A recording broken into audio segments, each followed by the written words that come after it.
Farley Mowat.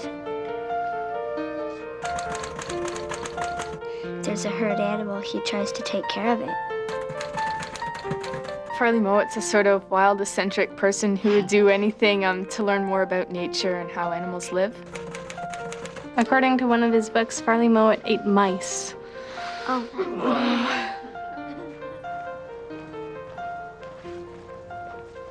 Prophet, storyteller, and lover of everything that God ever created. That's a girl, I'm coming. Like an actor. He puts on a sort of mask and a persona. Never let the facts interfere with the truth. Fact or non-fact. He sort of mixes them. I think that's wrong. They can't change the fact that he's the best writer Canada's ever known.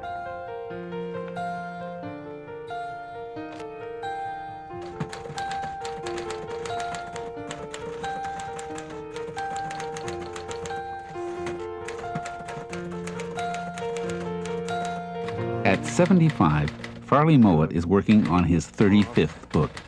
He's been thinking about this one for more than 30 years, since his controversial book about the Vikings. Over the years, the research has led me through very convoluted ways to the discovery of a people who've been forgotten. They've vanished out of time. The Albans, he says, reached North America even before the Vikings. The Albans? It's going to be an enormous book, and it's going to infuriate every single historian who's ever dealt with the migrations of northern peoples. It's going to get me into absolute shit, if you'll pardon the phrase. Mowat's books have sold 18 million copies in 24 languages. He calls himself a socialist and a Canadian nationalist. He's become a cultural icon. What you are about to hear is the legend of how Farley Mowat ate my brother.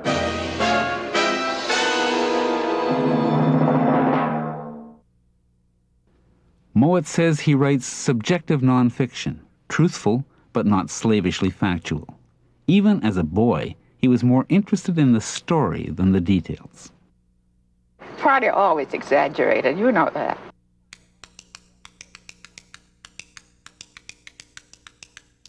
His father Angus was a strong-willed individualist and a storyteller too. He told lurid tales about his only son's conception, tales which his wife Helen denied. We do know that Farley was eventually born in Belleville, but his restless father soon moved on.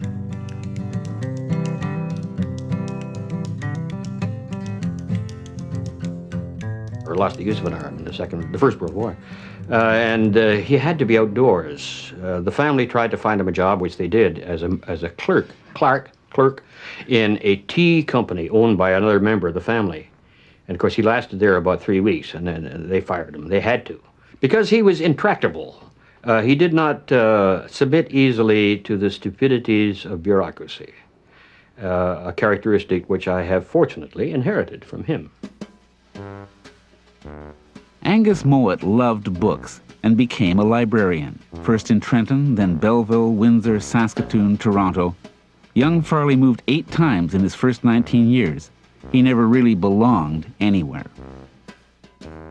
I've never been socially malleable. I don't meld well. In my younger years, there was a simple physiological reason. I was a little sawed-off squirt. His name was always a target for juvenile humor. It was obviously Farley everywhere I went. And so when we moved to Saskatoon, I went to school on my own. I was 12, I think, and I registered as I chose to be known thereafter. And I remember bringing back my first report card, and my father looked at it and saying, "Who the hell is William Mowat?" I said, "It's me, Daddy." I had changed it to William, and I was Billy the whole time I was in Saskatoon. Chameleon. Chameleon. Young Farley found his friends in the forests and in the prairie sloughs. He seemed to like his animals just, well, better than human beings almost. Following his father's example, he kept detailed diaries and found he loved to write. He broke into print as a nature columnist for the Saskatoon Star Phoenix at the age of 14. A way of alleviating your loneliness. It gives you a sense of, not superiority, but a sense of purpose in a world where everybody else is playing hockey. I could do something that they couldn't do. His companions were the two ferocious owls, Wall and Weeps. Closest of all was his dog, the inimitable, immortal Mutt. I had left a ladder leaning against the side of a house for some reason, or somebody had left it. And Mutt loved ladders. He saw this ladder and climbed up, and it opened into somebody's second-floor bedroom. And there were a couple in it, enjoying the moment of peace and leisure and little romance. And they looked up, and here was a strange black face peering at them through the window. And the woman screamed, and the guy rushed to the window, and Mutt fell off the ladder. He wasn't seriously injured by this, but his dignity was. He looked hurt. And it occurred to me, it didn't occur to me, it was obvious. This dog's emotions were about the same as mine. And I understood then, I guess, that he and I were one. Farley's father would talk to Mutt and essentially tell him stories and talk to him about himself and what a wonderful dog he was and what a brave dog he was and what a great hunter, what a great protection he was to their home and so on. There's always been a dog in the Mowat household. As his vision of human life steadily darkened, the dogs became ever more important. It's because dogs became, or were, the conduit that connected me first and forever after with the rest of animate creation. They were the window out of the box that mankind has built for himself. In Saskatchewan, Angus took Farley hunting just once. As the dawn came, the sky filled with wings, birds' wings, the sound of flock after flock of ducks and geese. Both of us stood up together, and we blazed away at these ghostly shapes. It was not a conscious act, actually. It was a subconscious thing. And when the smoke had cleared, the geese were gone, except for one lone goose, a snow goose, pure white black wingtips. And it came down, spiraled down, hit the water, and it was only injured, broken wing, and it swam away from us. It swam away into the snowy distance. And I suppose that I never forgave myself. The young writer put his sorrow on the page. A ring of feathers scattered round, a quivering pulp of flesh and bone, a pool of blood on the autumn ground. A pool of blood on the autumn ground. A life has passed to the great unknown. By 1939, the Mowats were back in Ontario. War was coming, an experience which would change Mowat profoundly. I think Farley the writer is a very different person. I think he went through this a tremendous change in his life during the war.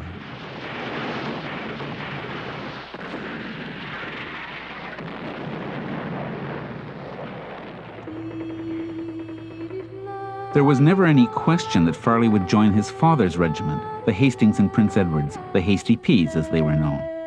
By 1943, the Hasty Peas were fighting northward in Italy. Among them was a boyish-looking Lieutenant Farley Mowat. I was parading people in and out. So I said to the adjutant, "You got two sickly-looking officers. Get them the hell out of there." And he said, "Yeah, that's Farley Mowat."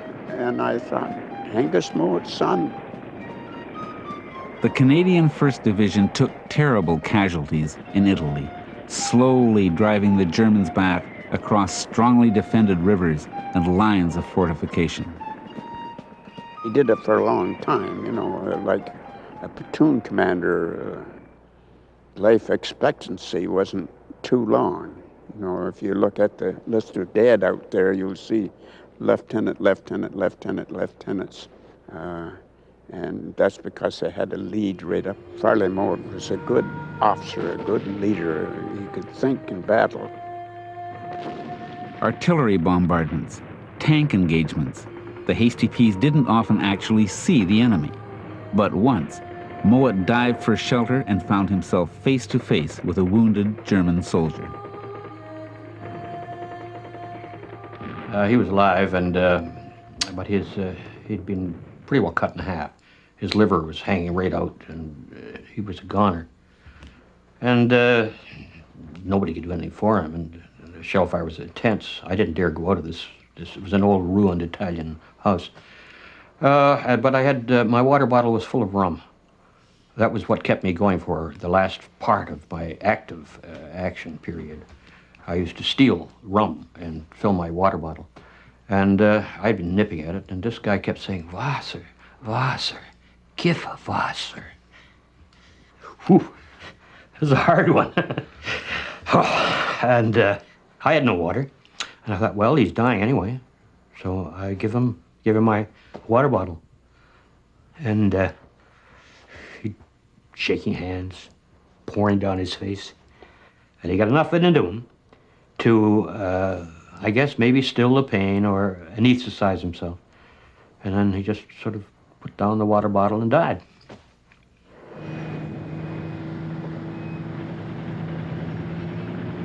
By now, the real enemy was mental breakdown, what Mowat calls the worm within.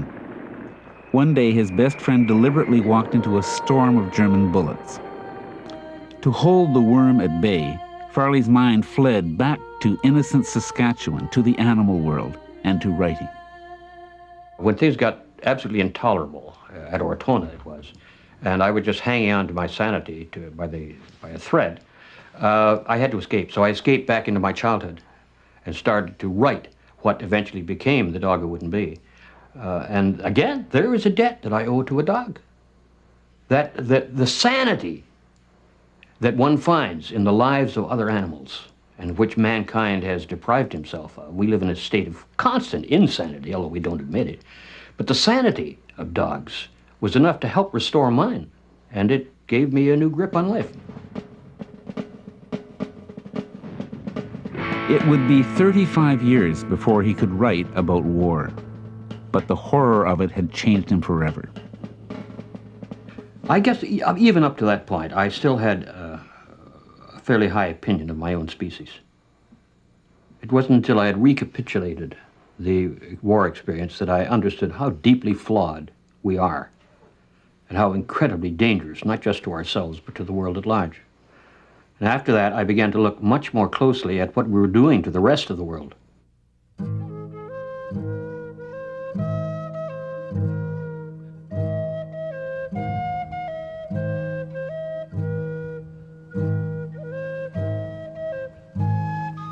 There are no kangaroos here in Cape Breton Island, where Mowat spends half of every year. But the kangaroo is an impish reminder that this chronicler of nomads and wanderers remains something of a nomad himself.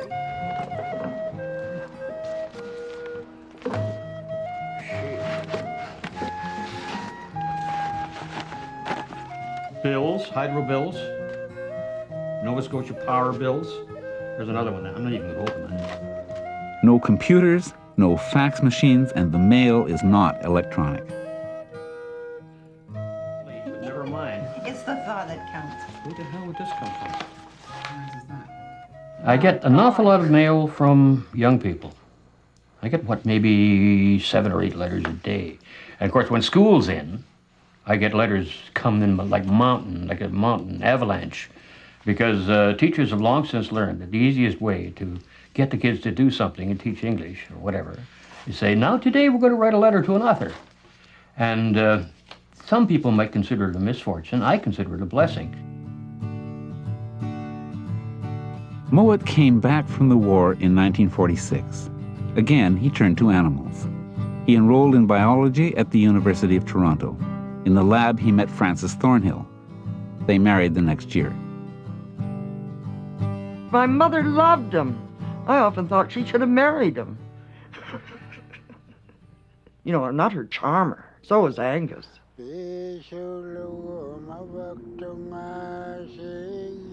As a student, Mowat made several trips to the Arctic Barrens.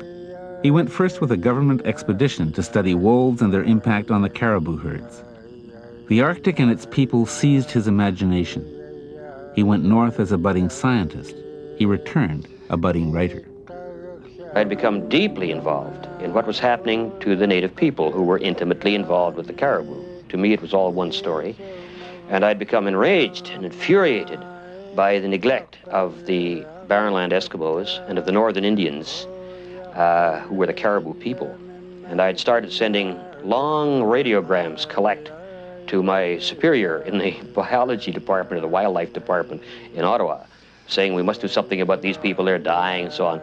And I kept getting back very short radiograms saying, this is not your goddamn business. And I refused to accept this. And finally, I sent a radiogram from Brochy just after Christmas of 1947, saying it is imperative that we act immediately or the people, the Eskimos of the Central Barrens, will not survive the winter. They need help right now.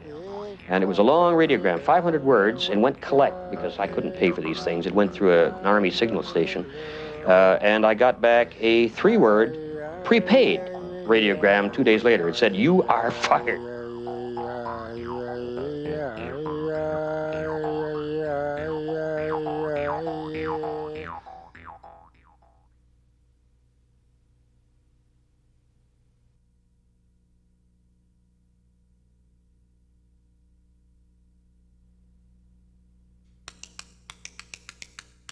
Mowat returned to Ontario, where he and Fran built a log house at Palgrave, north of Toronto.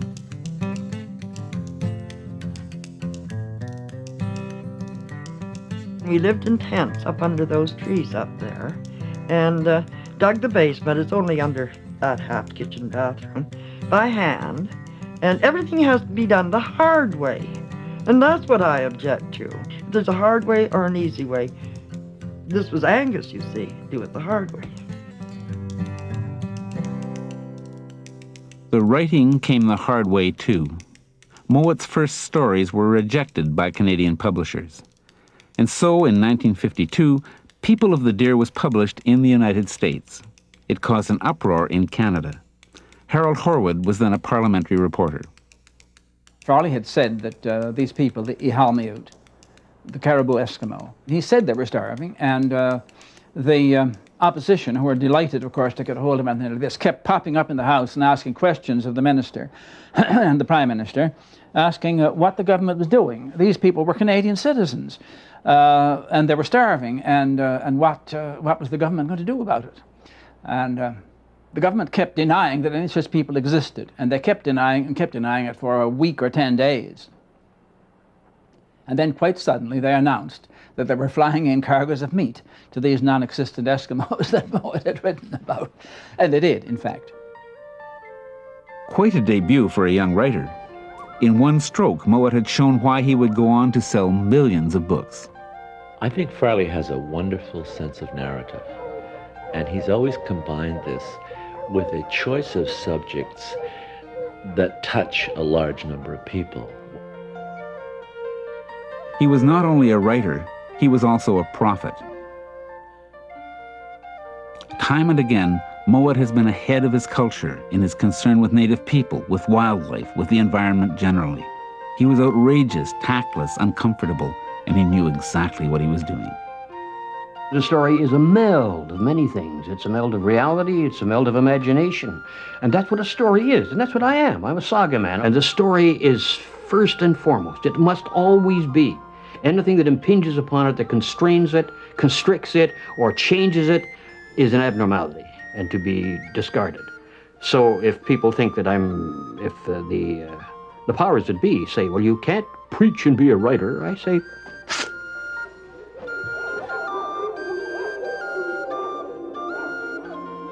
this view of storytelling irked his critics. They gave me a new nickname immediately. Instead of Farley Mowat, I became known as Hardly Mowat. Even Mowat's longtime editor has often wrestled with him about the facts and the truth. Yes, it does bother me. As his editor, of course, I'm always asking these questions. In Sibir at one point, he says that Claire and I were the first people, Westerners, to come to Chukchi for about 50 years or since the revolution. I said, how do you know that? He said, it doesn't matter. Now that's careless, and that I think is that's worth criticism. But if you look at things that he loves, when he writes about things he loves, as in this Rock Within the Sea, and that was praised by historians like Jack Plum. Controversy brought him fame and made him a target. And the debate over his methods continues.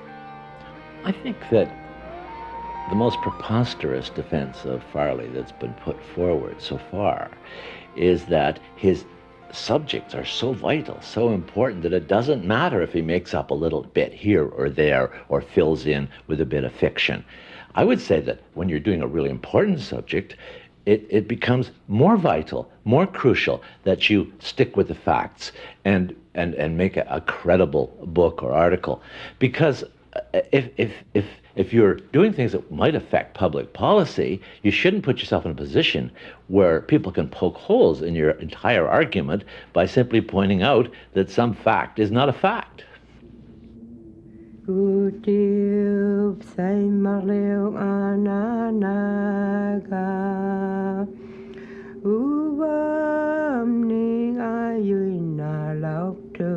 facts, the story, the truth. In 1957, one of Mowat's Inwood friends, a woman named Kikik, was charged with murder and criminal negligence. That story made headlines across Canada, but the news stories paid scant attention to Kikik's circumstances and Kikik's culture. Mowat wrote his story several months later. He told about the starving, deranged hunter who had murdered Kikik's husband and threatened her family. Kikik killed him and set out in a blizzard with her 5 children to walk to the nearest trading post. They were starving too. Elizabeth was a baby on Kikik's back. David was old enough to walk. But eventually, to give the others a chance, Kikik had to abandon 2 daughters, including Anakatha, who was 6. Even now, David doesn't want to remember. I never try to remember anything. All I do is just read it and forget it.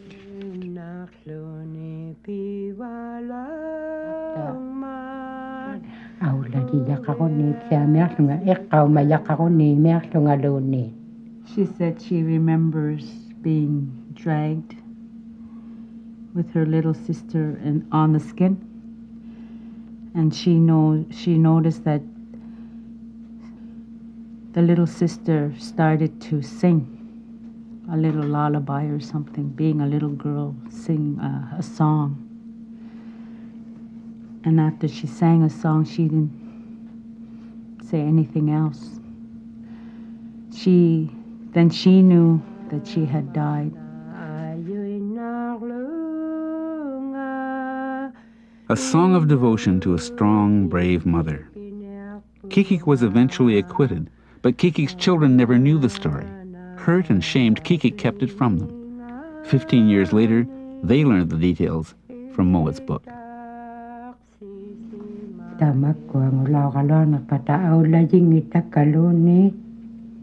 She's very happy that Farley Mowat wrote about the ordeal of her mother, our mother, and because she never mentioned it, nobody ever mentioned it, we would have never known.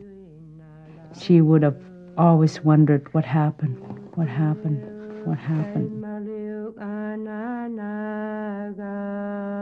For Kikik's children, Mowat's story is the truth.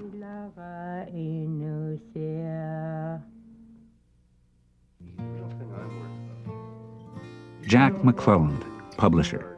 Farley Mowat, author. The exuberant mavericks of mid-century Canadian publishing.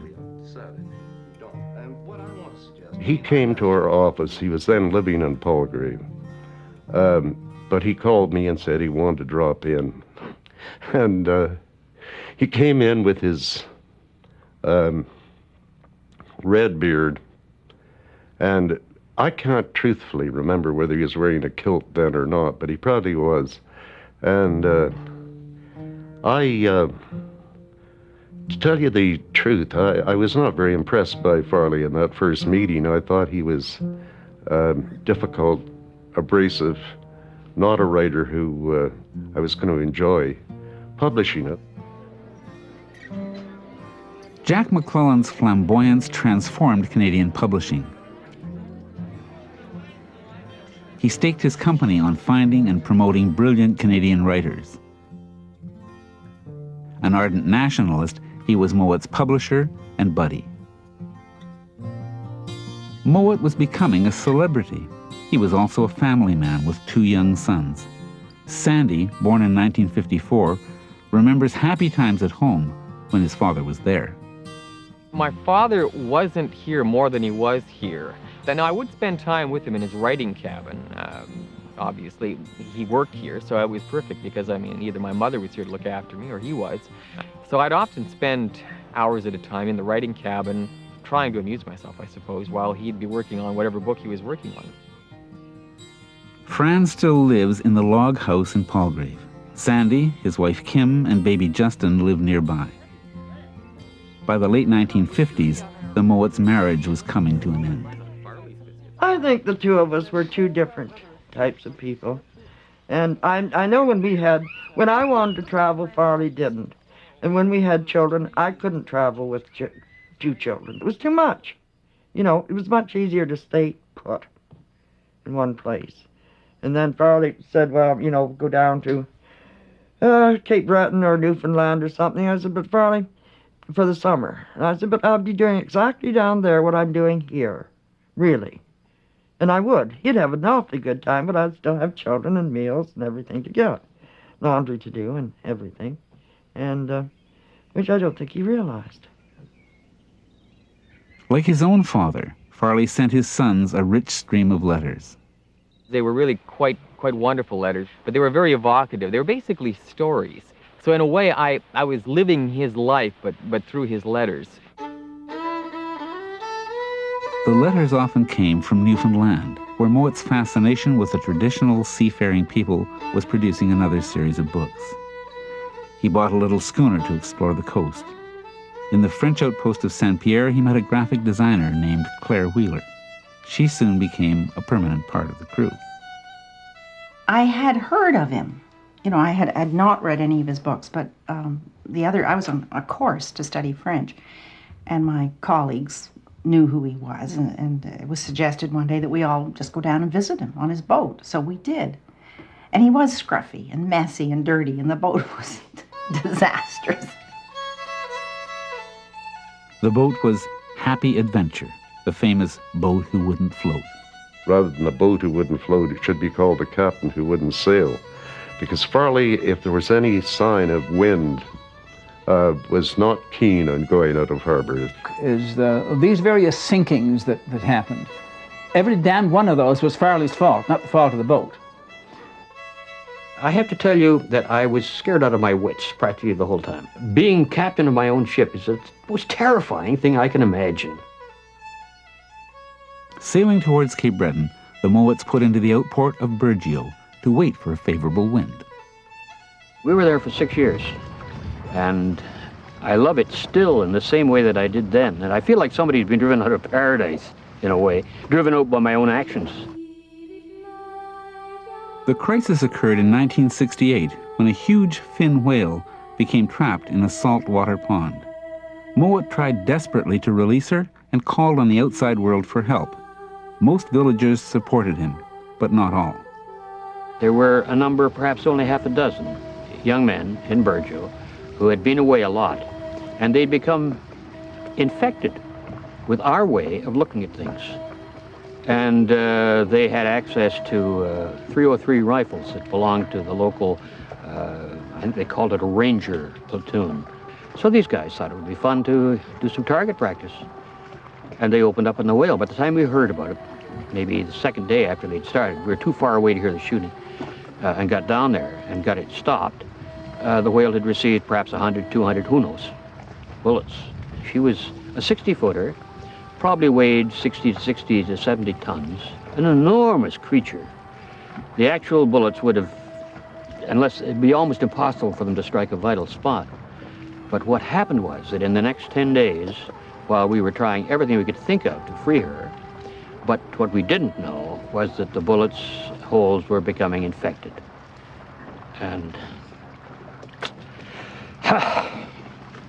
after 2 weeks, she died.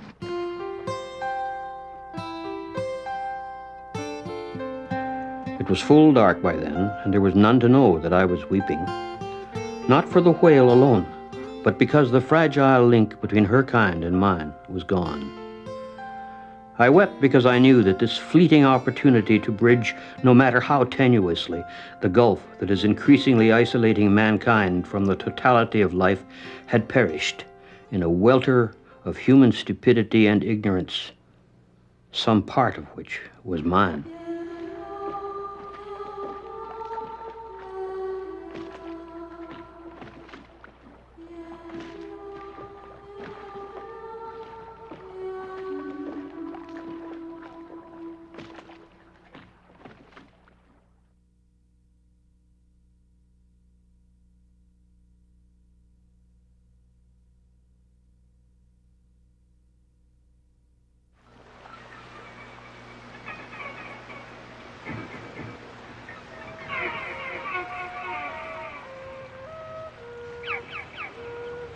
The media portrayed Burgio's people as barbarians. They felt betrayed and ostracized Mowat. Again, he became the wanderer, the outcast without a home. At one point, we owned houses all over the place. Oh, dear. Well, most of them have been sold, and we've moved on and consolidated things. I suppose that is a bit eccentric, owning, at that point, I don't know, about 4 or 5 houses. Some were empty, some had tenants in them, some had just friends who camped in them. I don't know, I've lost track. But I don't know. Well, I guess the fact is we could afford to buy houses. And since neither of us has a clue about investing in, I don't know, bank statements or whatever people invest their money in, it just seemed to us the simple, forthright thing. You own a house, therefore, there it is, made of boards and bricks. Once he built himself a very grand house in Ontario, but then decided it was they both made them nervous to live in it, so they never lived in it. I thought it was a splendid house, but it wasn't for them. The Burgio experience had darkened Mowat's vision and profoundly unsettled him as a writer. Always in the public spotlight, he became almost a caricature of himself. In 7 years, he published no work of importance.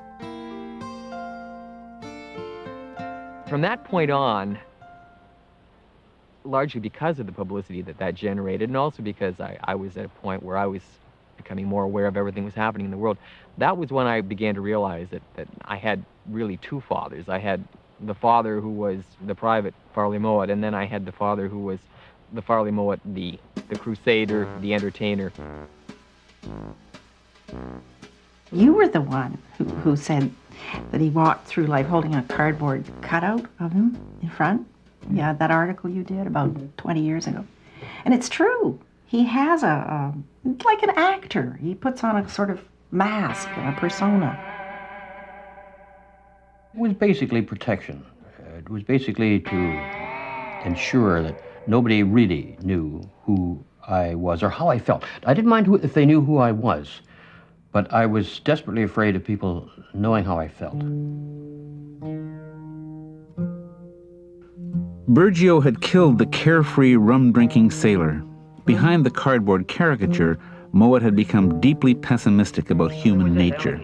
He was evolving into an environmental Jeremiah, a prophet of nature's revenge.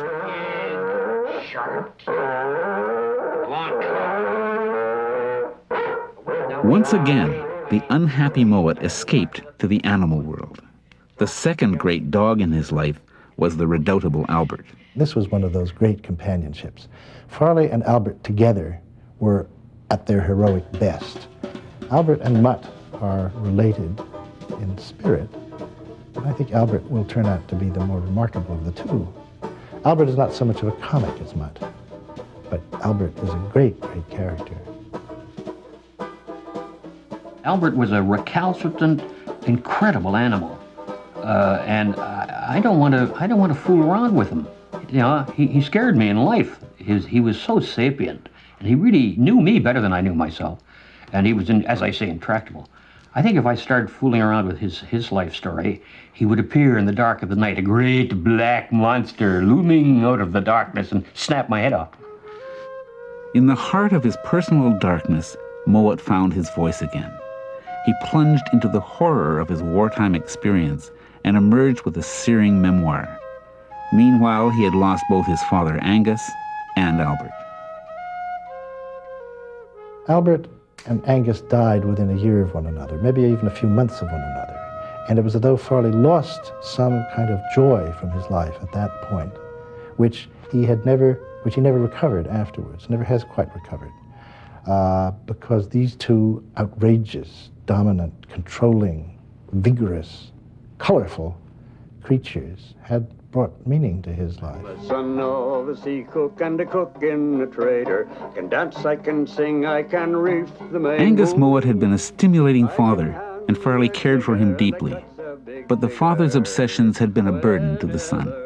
He wanted to be a novelist. That was his real dream. And he wrote 2 novels, not bad, but not good, and then realized that he was not going to be a novelist. Since he hadn't made it as in his own mind as a writer, he hoped, believed, and desperately and dearly desired that I would. But as time went on, and I wrote more and more so-called, quote, unquote, nonfiction books, I sensed a sense of disappointment in him, almost not hostility, but I was letting him down. And that bothered me as well as bothering him. It was something that I would try to alleviate every now and then by writing a novel. And I wrote probably 6 of the worst goddamn novels you ever saw in your bloody life, you know. They're all buried, trying to get rid of the sense of guilt that I wasn't measuring up. At 70, Angus had left Farley's mother, Helen, for a much younger woman. In Angus's last years, he and Farley didn't see each other often. The last time I saw him, a few months before he died, there was a kind of pleading in his approach to me. And I suspect now that what he was really saying, and maybe I'm imagining this too, but I think what he was really saying was, forgive me for my demands upon you, for wanting you to be what you could not or would not be. And that's a happy thought.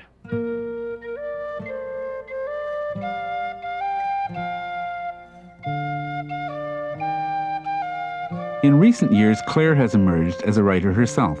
She's now working on her 5th book. Today, the Mowats live and work in Port Hope, Ontario during the winter. They spend the summers in River Bourgeois, Cape Breton. River Bourgeois was once a busy fishing port, but now the fish are gone. The Mowats' friends and neighbors, the Twinar family, are growing scallops, trying to put life back into the empty ocean. Here, beside the Atlantic, Mowat set to work on the grimmest of all his books. The death of the whale concentrated my thoughts on what this part of the world had been like before we came along and proceeded to destroy it. And that led me into the investigation. The investigation became a horror story on a level that I couldn't have believed possible. Sea of Slaughter tells how rich with life the East Coast waters were before the Europeans came, and how the fish, the birds, and the animals were all but exterminated. It's the culmination of Mowat's voyage into darkness. The most difficult book I've ever written. I made at least 10 starts on it. And I'd get maybe 2 chapters into it and say, I can't go on with this. I just bloody well can't tolerate it. I can't live with it. And I'd put it aside and go on and write something else. But I was drawn back to it by a sense of puritanical guilt, I guess. My puritanical Protestant preacher ancestors said, you can't drop it, you've got to finish it. The book took 6 hard years to write.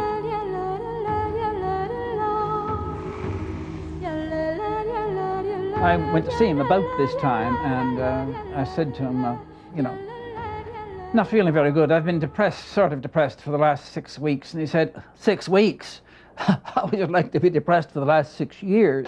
And it was so unrelenting. It was so ferocious. It was so misanthropic. I said, you know, Farley, this is not your gift. You weren't born to be a Jeremiah, unless it was a comic Jeremiah. There wasn't much room for storytelling. There was so much that had to be said. Occasionally I would try to make a story of it, but it didn't seem right somehow. The reality of the atrocity was so enormous that trying to make a story out of it seemed like demeaning it. I sit at the window of my home beside the Atlantic Ocean. My work is almost done. Having led me through so many dark and bloody chronicles, this book comes to an end. The question with which it began is answered.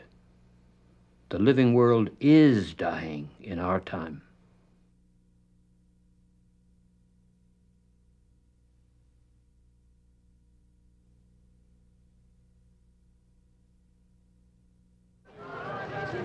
In recent years, Farley Mowat has been summing up, writing autobiography. He remains both a prophet and an activist, supporting the animals and the environment with his name, his time, and his money. But he rarely speaks in public. It's torture for him to give a speech, for instance. I mean, I learned that. That's one of the things I don't like to ask him to do, is give a speech. Like for Earth Day in 1990, I wanted him to come for the 20th anniversary of Earth Day and speak on Parliament Hill. And he said, I don't do that anymore. I just won't give a speech. It's just torture. I hate it. I said, I don't want you to give a speech. He said, well, what do you? I said, I just want to be able to put on the program that you're coming, and when you get there, if you could just lead us in a wolf howl or something, that'd be good. That's all you have to do. The message comes from a family of wolves who were destroyed by government biologists flying over in aircraft dropping strychnine baits. The message they send to you is in their voice.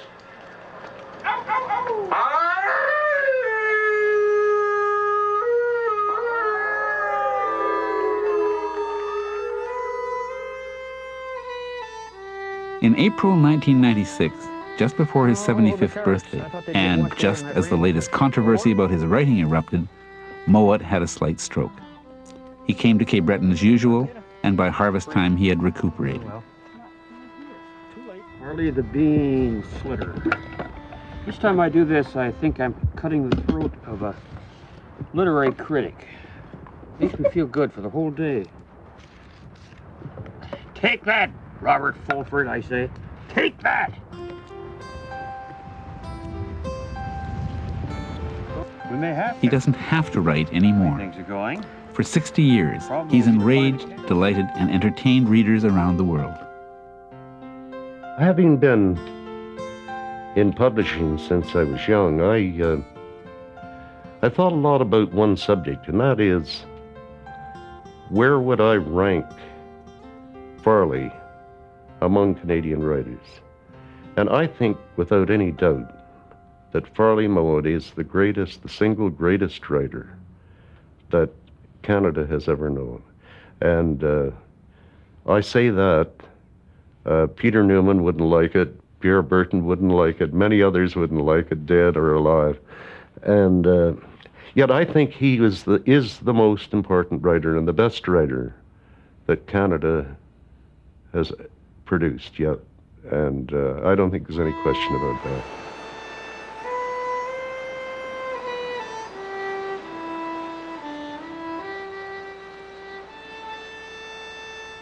He works at his own pace, piecing together the saga of another forgotten people.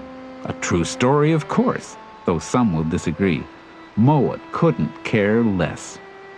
I'm past the age where I either enjoy controversy or flinch from it. It really doesn't matter a hell of a lot to me. The story that I'm telling is, I believe, a true story. And it'll be for others to test it, to go out and do the archaeological digs, to do the research which they should have done and didn't, which I've done for them, to test all that stuff out and decide whether I have a valid story or not.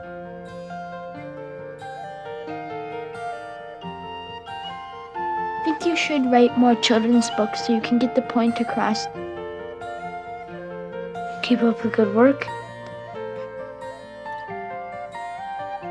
I think that Farley Mowat probably has a lot of people who hate him all over the world, but I think he probably has a lot more people and kids who really like him and love his books.